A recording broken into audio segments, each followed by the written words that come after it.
नमस्कार, आपसे मेरा नाम है अशोक यादव एडवोकेट और मैं आप सभी के लिए लीगल एडवाइस वीडियोस अपलोड करता हूं जो कि आप सब लोग लाइक करते हैं, पसंद करते हैं, शेयर करते हैं और सब्सक्राइब भी करते हैं। अब तक नहीं किया तुरंत करिएगा और दूसरे लोगों तक भी जानकारी को जरूर शेयर करिएगा। ऐसे बहुत सारे हस्बैंड्स हैं जिनके खिलाफ जो है एक्स पार्टी ऑर्डर हो गया है और उनको अब ये डर सता रहा है कि सर हमारे खिलाफ जो पैसा बांधा गया है कोर्ट के द्वारा वो हमसे लिया कैसे जाएगा, यानी कि हमसे रिकवरी कैसे की जाएगी।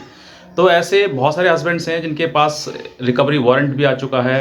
और उनको मालूम भी है कि कहीं ना कहीं हमारे खिलाफ रिकवरी चल रही है, तो हमें किस तरीके से वो हमसे पैसा रिकवर किया जाएगा, बचने के लिए रास्ता क्या है, किस तरीके से आप बच सकते हैं, वो भी बहुत सारी चीज़ आपको बताऊंगा मैं। अगर आप नए हैं तुरंत सब्सक्राइब करें और दूसरे लोगों तक भी जानकारी को जरूर शेयर करें इस वीडियो को। देखिए, एक तरफा एक्स पार्टी ऑर्डर होना यानी कि मेंटेनेंस का, अगर आपकी पत्नी ने मेंटेनेंस का आपके खिलाफ सूट फाइल किया है और वो एक्स पार्टी हो गया है, यानी कि आपको बिना सुने हुए पत्नी के पक्ष में एक्स पार्टी ऑर्डर हो गया है, तो इसमें आपके लिए सबसे बड़ा तो ये पॉइंट है कि आपका कोई भी बात, मतलब आपकी जो भी बात थी वो रखी नहीं गई, आपको सुना ही नहीं गया और बिना सुने हुए जो है एक्स पार्टी ऑर्डर आपके खिलाफ कर दिया गया। अब एक्स पार्टी ऑर्डर में जो भी आपके खिलाफ, मतलब जो भी पत्नी को देने के लिए आपको मेंटेनेंस दिया गया है या मेंटेनेंस के लिए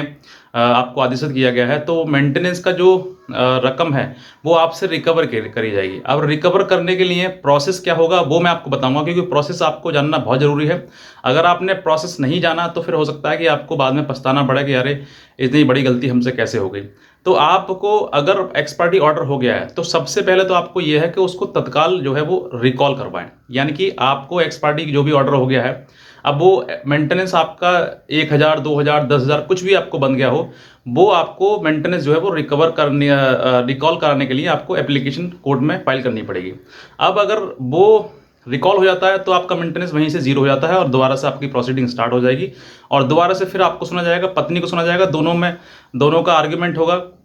दोनों के से जिरह होगी, बयान होंगे, तब जाके फाइनल डिसीजन पर जाके तब जाके आपके आपके ऊपर जो है वो मेंटेनेंस दिए बांधा जाएगा। एक तो ये प्रक्रिया है। और अगर मान लीजिए बिना गए आपके कोर्ट में एक्स पार्टी हो गया, आप गए नहीं और आपको बिना सुने एक्स पार्टी जजमेंट कर दिया गया और उसमें कोई भी आपके ऊपर रकम बांध दी गई है, तो आपके लिए वो रकम किस तरीके से ऑनरेबल कोर्ट जो है वो रिकवर करेगा वो मैं आपको प्रोसेस इस वीडियो के माध्यम से बताऊंगा।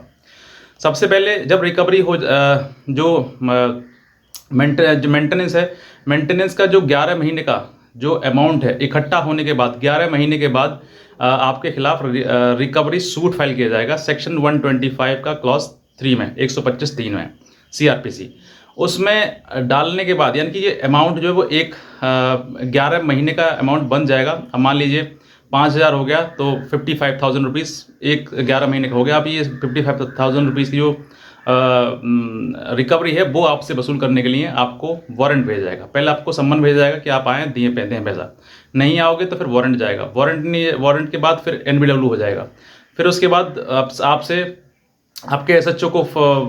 मतलब नोटिस भेजा जाएगा कि आप उसको गिरफ्तार करके लेकर आएँ। फिर भी नहीं होगा तो SP को, फिर भी नहीं होगा तो शो कॉज नोटिस भेजा जाएगा, फिर भी नहीं होगा तो प्रोसेस, मतलब प्रक्रिया जो है वो लंबी है। इस तरीके से मतलब कहीं ना कहीं आपको गिरफ्तार किया जाएगा, अरेस्ट भी किया जा सकता है। तो आप इस तरीके अरेस्टिंग से बचने के लिए या फिर इस तरीके की जो आपके खिलाफ हो गया है, तो उसके लिए दो ही प्रोसीजर हैं। एक तो ये है कि आप उसको रिकॉल फाइल करवाएं, नहीं करते हैं तो आप सीधे फिर हाई कोर्ट में इसका मतलब चैलेंज करें इसके लिए एंटायर प्रोसीडिंग के लिए, तब जाके आपको कहीं ना कहीं राहत मिलेगी, तब जाके लोअर कोर्ट की जो प्रोसीडिंग है वो स्टे होगा, रोकेगा और तब जाके आपका मेंटेनेंस रिकवरी जो पैसा है वो आपसे रोका जाएगा। एक तो ये तरीका है। दूसरा, नहीं है, मान लीजिए आपके पास उतना अमाउंट नहीं है तो आप कुछ थोड़ा बहुत अमाउंट जो है वो कोर्ट में जमा करते रहें और टाइम टू टाइम वो रिकवरी जो है वो आपकी कम होती जाएगी, यानी कि रिकवरी का जो अमाउंट है वो कुछ ना कुछ कोर्ट में आप जमा करते रहें। मान लीजिए आप 5,000 हुआ है तो 5,000 में से 55,000 हो गया तो आपको कभी 5,000 कर दी, कभी 6,000 कर दी, कभी 10,000 कर दिया, इस तरीके से आप करते रहेंगे तो कोर्ट जो है वो इन बातों को कंसिडर करेगा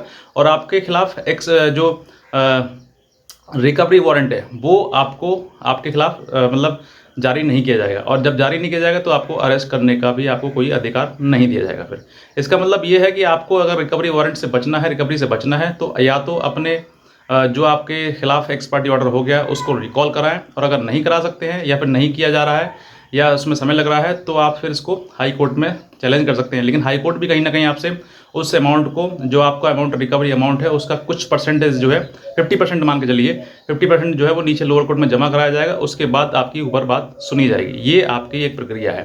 तो मुझे लगता था कि मैंने कहा आपको बता दूं, क्योंकि अगर आप ये सब चीज़ें नहीं जानोगे तो आपको भविष्य में परेशानी आएगी और आप हो सकता है कि आपको बाद में पछताना पड़े कि हमने सही समय पर सही निर्णय क्यों नहीं लिया। तो आपके लिए सही निर्णय लेने के लिए, सही चीज़ें समझने के लिए आपको ज़रूरी है कि आपको जानकारी हो। और अगर कोई भी लीगल एडवाइस अगर आप हमसे चाहते हैं तो आप हमारे दिए हुए नंबर पर हमें संपर्क भी कर सकते हैं, हमारी लीगल एडवाइस भी आप ले सकते हैं। तो बस इतने कहना चाहूँगा। आज का वीडियो देखने आपसे बहुत धन्यवाद।